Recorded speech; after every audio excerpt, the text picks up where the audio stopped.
Hello everyone and welcome back. Like I said in my other video, we have a couple extra kind of figures in that I just acquired, and I'm kind of going through these today. Instead of doing a ship or whatever, we're going to go through this, although I do have a printout of what some of the stats are for these figures, so it kind of works hand in hand. So the last time, we did unbox a R5 before, so now I actually have the stats for the R5 in the D6, so we can actually look at that and we'll see how right or wrong I was on that. So without further ado, let's kind of take a peek here. So we do have two pit droids, we have BD1, and then we also have the R5.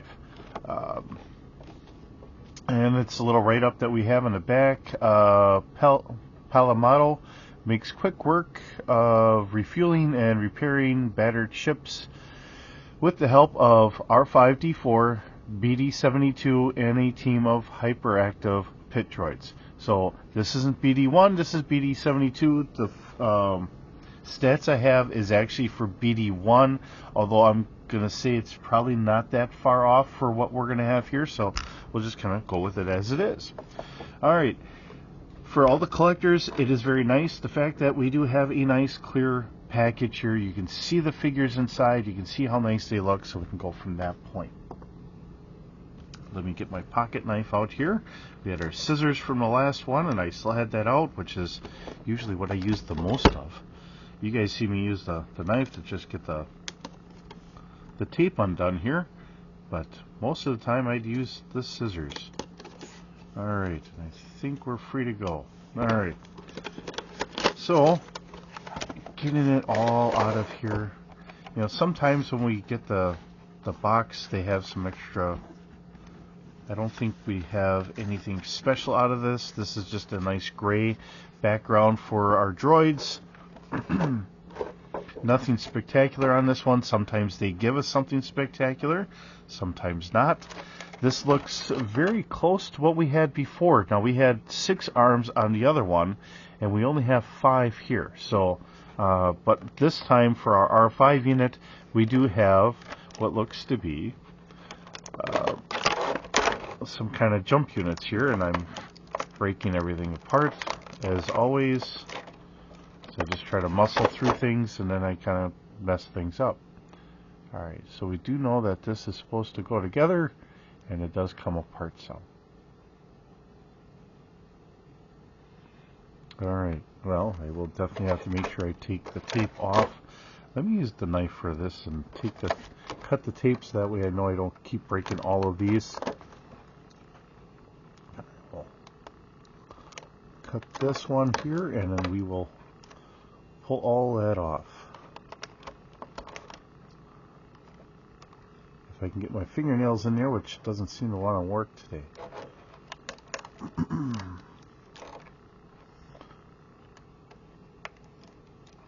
There we go. And there we are.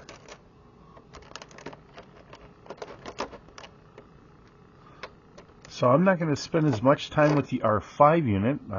I will put the thruster units on here.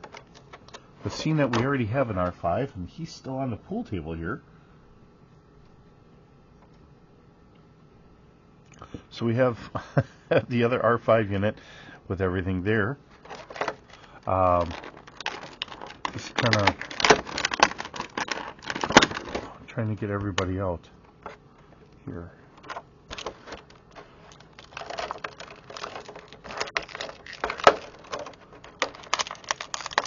So my little trick here, and I don't know if it's good or bad or what, so usually what I'll do is I try to take on the side, and I'm trying to push in on some of the plastic here, so hopefully it doesn't hold in as well. These are the ones I really like.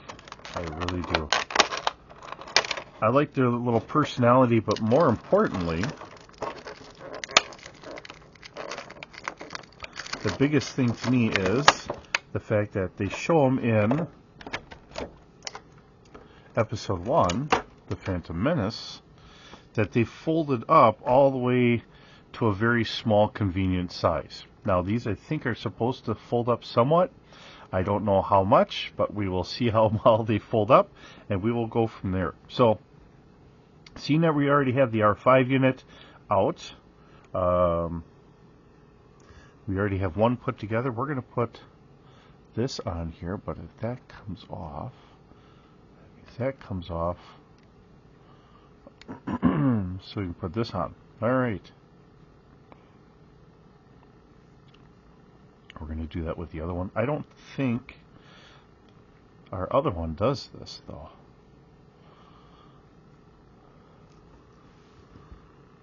Now, I guess we're going to find out if this one does or not. Nope, this one does not. So, this one gets the extra pieces there. I mean, we get 5 out of the 6, but we don't have that 6th one. So we do have our different arms here, and kind of going through it or whatever. Let's see what our stats here. So for our R5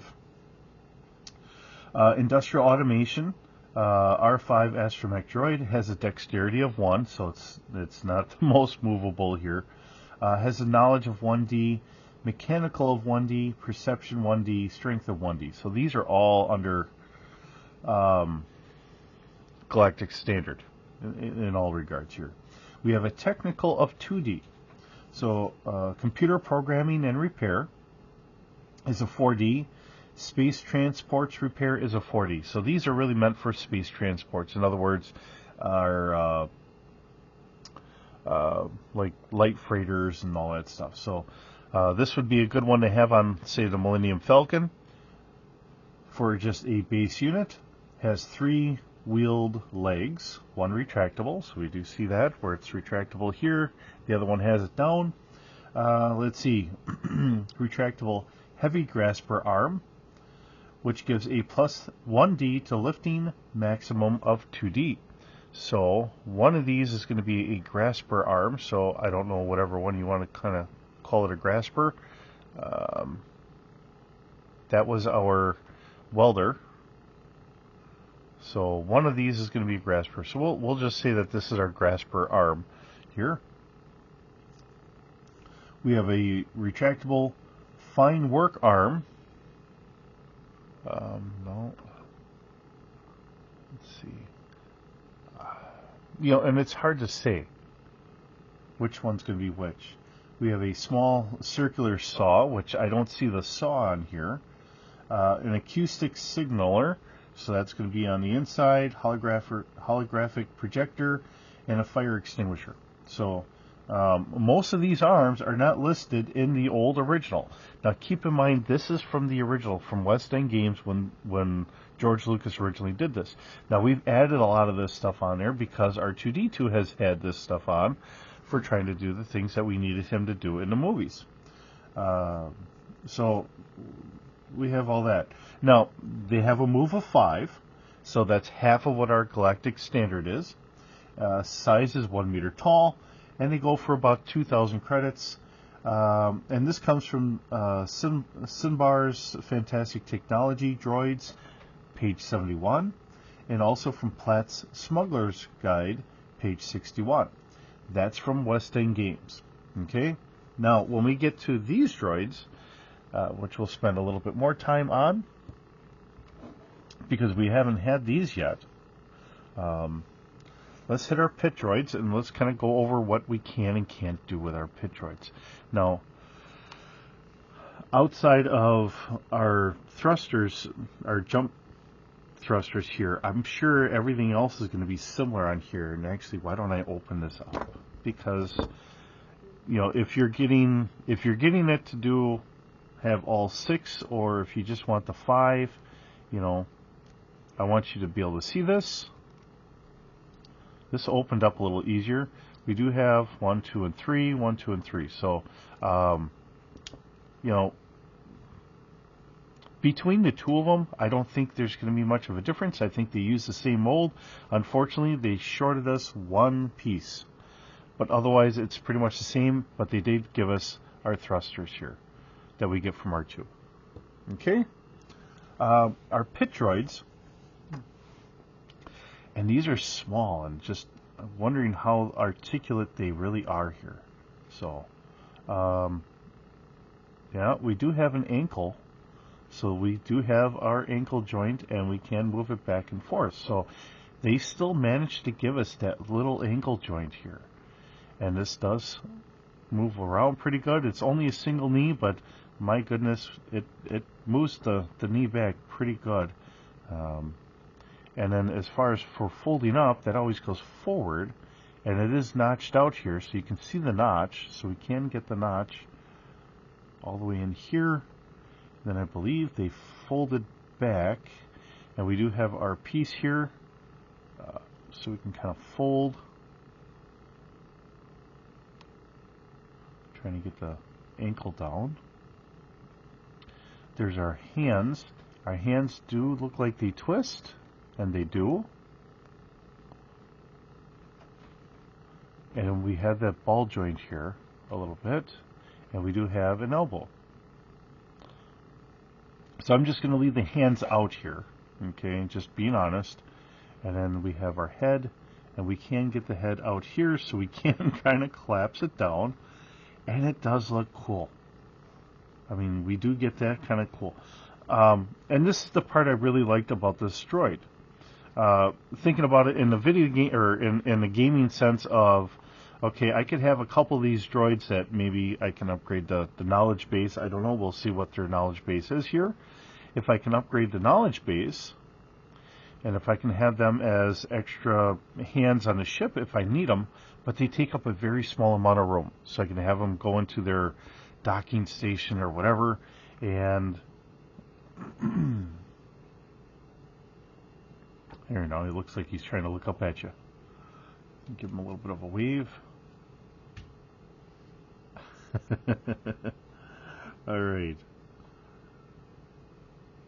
Oh, come on. Keeps wanting to fall back. Okay. Yeah, and you know, the looking underneath here, just trying to see what kind of movement we have. We have a small ball joint here, so that kind of gives us all of our movement, and it's just kind of on a little bit of an arm here. So that's what allows us to do the silliness that we're gonna articulate them to do. And these are just simple ball joints here, so this is kind of nice. There.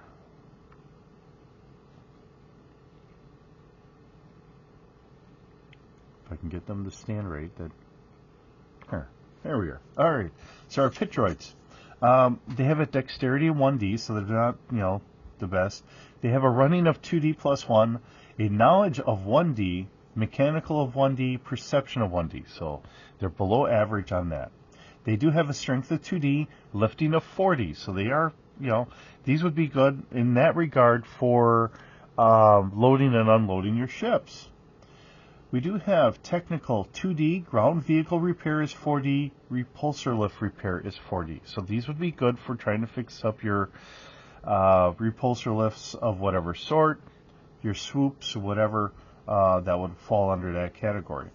So equipment, it has foldable humanoid body, 2 arms, 2 legs, and a head. We have a receiver / transmitter with antenna, ranges up to 0.25 kilometers. So, has a move of 6, a little bit faster than what our 5s are. It's 1 meter tall, so all on pretty much par of the same height. And these go for 750 credits for 1 and 3,500 credits for a crew of 5. So, you know, they've always been kind of like a Three Stooges kind of character. If you ever see that, you know, if you go back to watching them, they're kind of like done very much like Larry, Curly, and Moe. You know, just kind of slapstick between each other. Very funny.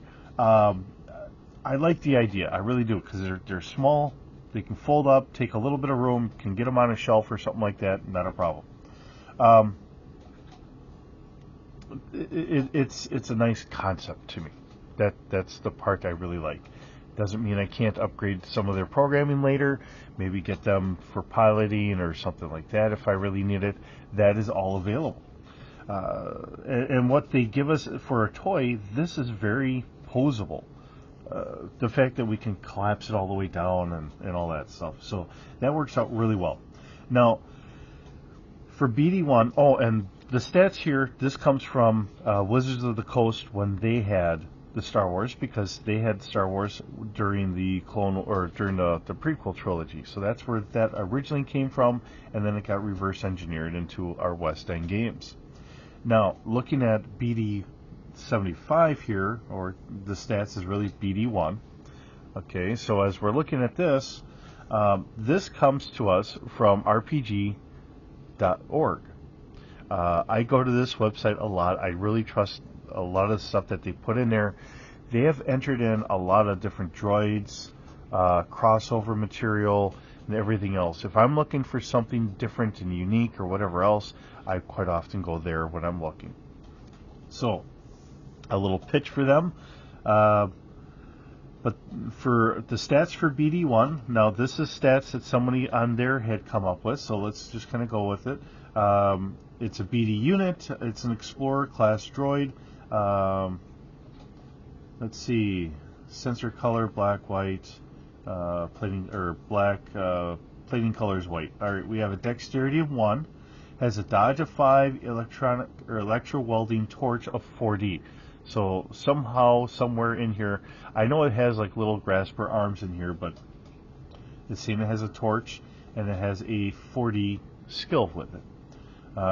Knowledge, planetary systems is 5D, survival is 3D plus 2.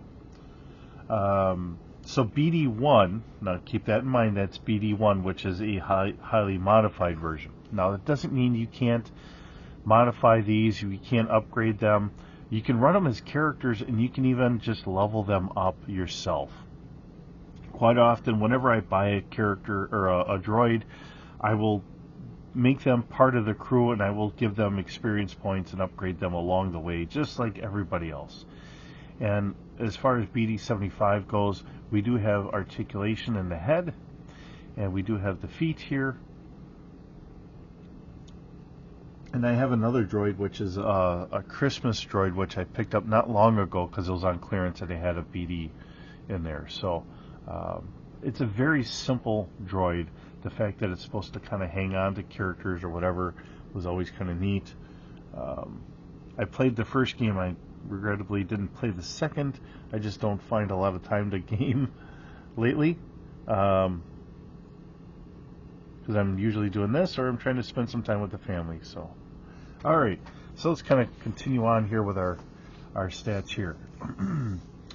We have a perception of 2D, search is a 5D, sneak is 4D, and we have a strength of 1D. Technical 2D. We have droid programming repair of 6D, computer program repair of 5D, and a security of 7D. So BD1 is very technical in those regards. So he has equipped with 2 legs which double as manipulators. We have a scomp kit, an accessory that allows BD unit to plug into a computer via a socket, giving the BD a plus 1D to all skills using it, as such as droid programming and computer program repair and security. We have a hollow projector that can record, send, and receive and or disable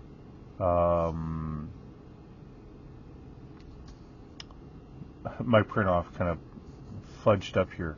Holograms, scanner and sensors, comlink, drug dispenser for such drugs as healing stims, thruster for hovering but not flying, spotlight, electro welding torch can be used in combat, 40 damage. We have a zipline motor, BD can traverse zip lines speedily, move 15, moving up or down and carrying a single passenger. Transformer, BD can power external devices that he is connected to, overcharging them and powering them up and overloading them. The droid control processors, BD1 has specialized processors allowing him to slice and control Imperial probe droids and Imperial K-series droids. This gives him a plus 2D bonus to his droid program rolls against them, in addition to his comp bonus. Let's see. Himself, he is 0.4 meters tall and has a move of 7. So he's our fastest droid out of the lot here. So we have a we have a move of 5, 6, and then 7. So just kind of going over them. I think it's kind of interesting going through the stats as well as looking at the toys themselves. These were the real big draws for me because I really do love how these fold up, and you know, the possibility for during games. I mean, if you were to buy 5 of these, for most small ships, that's more than enough to really outfit everything. Okay, you know, whether you need a gunner station or something like that, now you have your backup gunners and all that.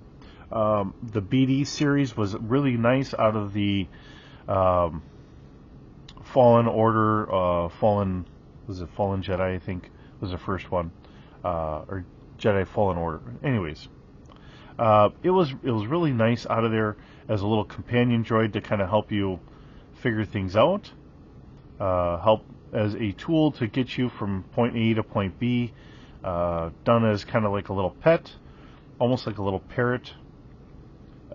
As we give things, you know, whatever else, I think it's a little on the overpowered side, but it's needed in the game for that. So I'm not going to knock it.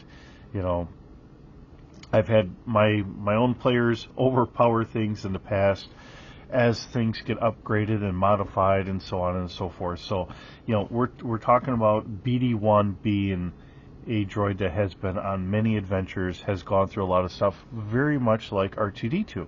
He is an older droid, has gone through a lot of things, has a lot of knowledge, a lot of experience. So, with that being said, it's a nice package lineup here. You know, we get the 4 droids.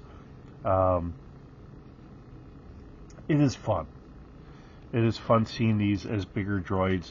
More articulation out of the 6-inch character size through the Black Series, or even with the G.I. Joe, or even a Marvel. Although, you know, honestly, I don't know who's all collecting a Marvel. I did see at my local Walmart, there's a bunch of the Marvels that are all on clearance. I think they had like 6 different figures in that. There's some of the more minor characters that just aren't overly popular, and it is what it is. Same thing is going to happen here, I'm pretty certain, with some of the Star Wars, because they're going to have a lot of the characters coming out from the Acolyte. I did see some of them out there. I just don't know who's going to buy them. Show didn't go over the greatest. Now maybe people buy them because they just want the figure as figures for background, whatever. Fine. Maybe that's what it is. These are some of the things I've thought about, because, you know, I've got a ton of Lego figures.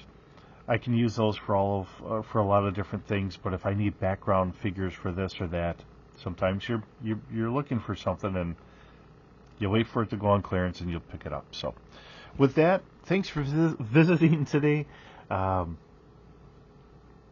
It's always great having you here, sitting around the pool table, just kind of talking about things. Unfortunately, I get to be the only one talking, so it's a lot nicer when you have your friends around the table and you can kind of interact between each other. But with that, hope you have a wonderful day. We'll see you in the next video.